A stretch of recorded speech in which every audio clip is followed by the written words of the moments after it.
this is Georgie. Welcome to Georgie's Rumor of Rock. How's everyone doing out there today? Hope everyone's having a good. The weekend started. Hell to the weekend. Hope everyone's good weather there. This weekend was nice. Had 3 days of pretty 70 degrees, which is great. But then it's going to get cold again because, you know, spring comes and then it says, no, we're not going to be spring. It'll be a little more winter for you to ruin your freaking week, you know. But it is what it is. Hope you have nice weather where you are. So today we're doing a little bit something different for me. Different on chat. I thought this was interesting to do. I'm calling this the good, and the letdown, like in a question mark, because it may not be. I'm picking 5 bands from the glam metal, hair metal genre, and I'm picking 3 consecutive albums on each. So you had the good one, another one that was good, and then kind of the letdown or maybe the head scratcher for you. You know, it doesn't mean that the last album I'm picking, the third album, is bad. It may not have been popular with the fans, may not have been done well commercial-wise, may have sold nothing or not too much. So I don't know what made you think of this. I just thought of something different to do, you know, to do something different on the channel. I thought that was kind of cool. So anyway, this is for all the hair metal, 5 hair metal bands. So let's get going. And we'll start. Now the first band I'm going to talk about is one that really is probably the heaviest of these bands. It really isn't too much in the hair band genre, but they aren't. And I thought it was a good one to pick. And it's Skid Row. And their first album, debut album, came out in 1989. Big album for them, huge. You've got the big tracks like, you know, 18 in Life, Youth Gone Wild, and I Remember You, the big ballads on there. Other great songs. Every song on this is a winner. Big album for them. And I got the sold here. Album sold almost 6 million copies. And of all the albums I'm going to show you, this sold the most of all of them. 6 million copies is sold. Huge. I mean, Sebastian Bach and Scotty Hill and Snake Sabo and Bob Faso and Richard Bolin. Great album. Did well for them. Put them on the map. They toured with Bon Jovi. I saw them tour with Bon Jovi in this one back in '89 too. And great is a great debut. So they did well for themselves with this first one. Go back a couple more years later, 1991, they come out with their second album, Slave to the Grind. Another really strong album, heavier than all the other bands went to. The other bands went to like maybe lighter. They went heavier. Although there are ballads on here, there wasn't as many, and just most of the albums are the songs, and it's a really heavy. And if you're a fan of the first album and you were like, you know, into that more glammy stuff, you're like, oh, I don't know about this one. And then the other fans go, wow, they really dug in their heels and put out a pretty good metal album, in my opinion. I mean, songs like Monkey Business, Slave to the Grind, Get the Fuck Out, Riot Act, Mud Kicker's pretty damn heavy. You got the ballads like Wasted Time and Quicksand Jesus, but overall, it's a heavy album. It did good for this one sold 2.2 million albums, so that's pretty damn good for a second album, even though it wasn't as big as the first one, but still, it's pretty good, and it's a great album. So again, they got the good, and then we got to the third album, which I call the letdown, which means a letdown, and 1995's Subhuman Race. Very different. A little more grungy-ish, maybe. A little muddy sounding. But it's got good songs. My Enemy, Bonehead, Eileen, I like Subhuman Race, and Frozen. It's not a bad album. But after the other one, it's kind of a letdown. And as far as commercial-wise, sold 100,000 copies. So that's pretty low. Considering you just said for your last 2 albums, you basically, did 8 million copies of both your last 2 albums, and you got down to 100,000 for this one. Not a well-known album, not a bad album. Like I said, it's a letdown for like commercial-wise. Maybe some fans that maybe scratch their heads about it, but there you go. That's the first band. That's what I talk about this.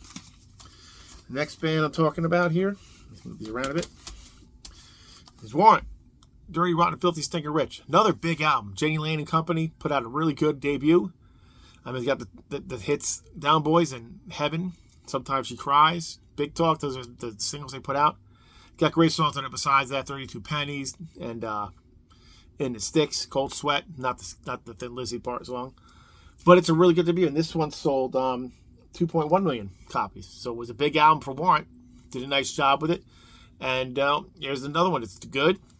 Great album there. And then you get the next one, which is 1990, Cherry Pie, which is not the original title. It's supposed to be Uncle Tom's Cabin, but he wrote Cherry Pie. They wanted the label company, they said, oh, we got to put that out with a single. That's the name of the album. So that's what they did. Janie Lane, I think the company, and then didn't really want to do that. But it's a huge album. I mean, it's got Cherry Pie was huge. It was everywhere. Huge Cherry Pie. The album, everything. Uncle Tom's Cabin was big. I Saw Red, Bed of Roses. They do a nice version of Blackfoot's Train.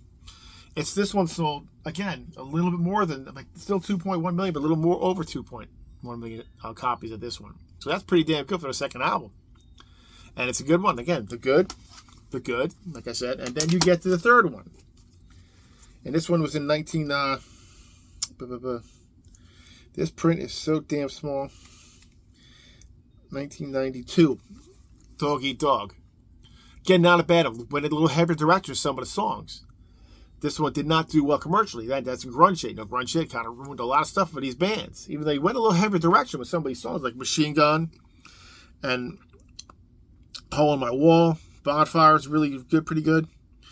But what's that one song I really like? I can never find it. Inside Out. A lot of different stuff on here, like Sad Teresa, kind of strange songs on here. But as far as what it sold, it only sold 500,000 to this one. That's not too bad, really. But compared to the other two, 500,000, so it's just kind of let down. And for what I heard from interviews from here, back from Jenny Lane, rest in peace, Jenny Lane, he put his heart and soul into this album, and it just kind of tanked because, all the grunge came and kind of destroyed it. But again, is it a letdown? Not really a letdown, but it's just a different type of album for them. And compared to the first two, it's a little different. So there you go. And the next band I'm talking about is one of the bands I really, really love to death. And LA Guns, their debut. And this one came out in 1988. Not a huge band. It wasn't like, more of an offshoot of Guns N' Roses, because Tracy Guns, that's where they got Guns N' Roses from Tracy Guns, from LA Guns. He formed LA Guns. Great. And a great debut. Now, LA Guns, this one sold 1 million copies, which is pretty good. And it's got, not about hits, but it's got One More Reason, Electric Gypsy, Nothing to Lose, Bitches Back, No Mercy. It's a great sleazy freaking Hollywood album. I love it. One of my favorite ones. But again, it did pretty well. I mean, they sold 1 million copies, so it did pretty good for themselves. And then they come out a couple years later with 1989, or next year, I should be, with Cocked and Loaded. This one didn't do as well commercial-wise, but it sold 500,000, I think, only on the merits of The Ballad of Jane, which sold a lot of copies. A huge song for them. Again, not a bad 500,000. It's really nothing to sneeze at, really. But they got great songs on here like Rip and Tear and Give a Little, Magdalene, Wheels of Fire. It's a good, solid album. I really like this one, too. So, again, the good and the good. And then you get the Letdown, in a way. This is from 1991. Hollywood Vampires. I can't even find anything on it, what it sold. So I probably didn't do very well at all. But this is a good one, too. It's a little bit less heavy, I guess. It's got a little of a feel to it. But I still like the album a lot. Kiss My Love Goodbye. Here It Comes. Crystal Eyes is a great ballad. Dirty Love. Snake Eyes Boogie is a cool one. Big House. It's got really good stuff. Produced by Michael James Jackson, who did Creatures of the Night and Lick It Up for Kiss. It's a good album. It kind of falls off the radar because, again, the time period, again, like I said, grunge period came in. But it's a good album. It's a letdown because it didn't sell many copies, but not a letdown. It's maybe letdown to fans. I don't know. If you know the album, tell me in the comments. But anyway. So there you go. Those are the three of them. And then we're going to go to these here. I'm going to show some vinyl for this one. The next band is another one that, this is their second full length. And it kind of put them on the map.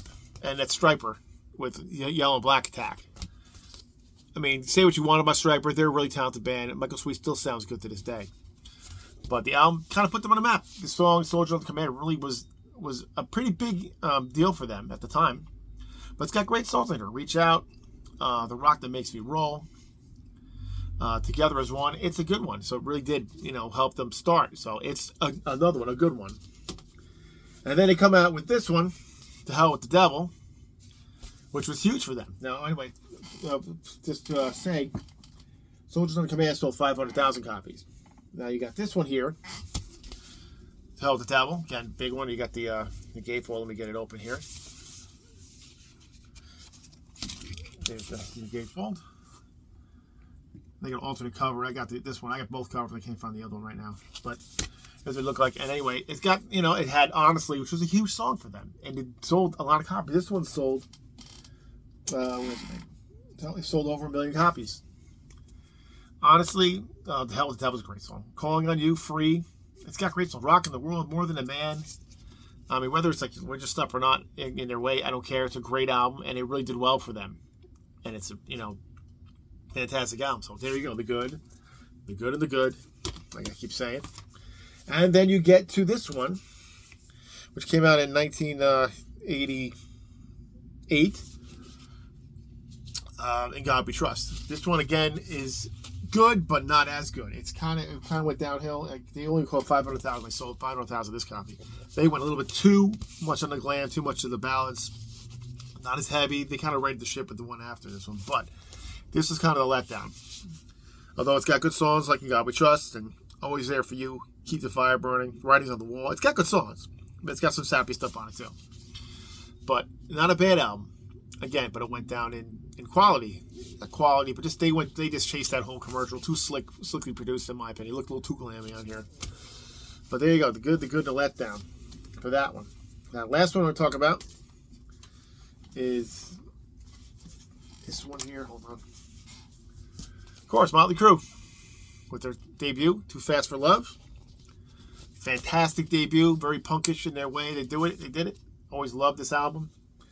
And the first album sold 1 million copies. Too Fast for Love sold 2 million copies. For basically, even Rick Marr said this is basically just a demo. So, but it did well for them. A great debut. Got Live Wire, of course, and Take It to the Top. Starry Eyes. Too Fast for Love. The title track is great. Come On and Dance. Public Enemy #1. I love the album, so it's a great one. So there you go. That's another good. And then, of course, come out with the monster. Shout Out the Devil. There you go. With the great gatefold of this one here. There you go. Always like that cover. That cover is great too. This is what they're called satanic, which you know they weren't, because nothing's far from satanic. But this one sold 4.3 million copies, which is huge. So, of course, it's got Shout at the Devil and Looks to Kill, Bastard, Knock Up Dead Kid. It's also got Too Young to Fall in Love on this one, Red Hot. It was huge. Huge. These two were huge. This one were big albums. This one was bigger than this one, but it's really, people were fans talking about Motley Crue. This is the first two albums they really like. A lot of them people jumped off the band, jumped off after these two albums, but they're classics and they sold a lot. Now this one, the next one comes out in 1985, Theater of Pain. Why is this a letdown? The letdown, a lot of fans don't like this album. They don't. Some bands do. I like the album personally, but it's kind of a letdown. They went to that whole glam thing after they went to Shout at the Devil look. They went to that. This one sold though more than Shout at the Devil because of Home Sweet Home. That's why I killed that. This was a huge song, but it was a letdown for fans for music wise. But to me, it's got some great songs on it though. I mean, City Boy Blues is one of the best songs Motley Crue ever wrote. Keep Your Eye on the Money, Louder Than Hell, Use It or Lose It. Tonight We Need a Lover. They used the covers of Brownsville Station, Welcome to the Boys Room, but it was a hit, but nothing like Home Sweet Home. But so there you go. So that's the good, and I guess the letdown for fans. I don't know. I think it's a good one, but I thought that was a pretty good one to pick. So anyway, that's my little video on that. I thought it was kind of interesting to show you the little numbers and what you think is the good and letdown. I mean, and they're like letdowns. No, to me they're all good, but to fans or to commercial wise, some of them were letdowns. I thought that their band albums would be bigger, but they weren't. But anyway, what do you guys think of these albums? Do you think that had the third album is a letdown? Do you think it's a good album? Did you jump off the bandwagon after some of these albums were released? You know, like the first couple? And tell me in the comments. So I'd love to hear it. And if you have other bands that you might think of the same in the hair metal genre, because I might do another one on this on thrash metal too. We'll see how this one goes. So anyway, that's it. Hope you enjoyed the video. It's a little different. And you guys, if you like what you see, please like and subscribe, comment, all that fun stuff. I love hearing from you again. And keep rocking metal alive. We'll see you next time.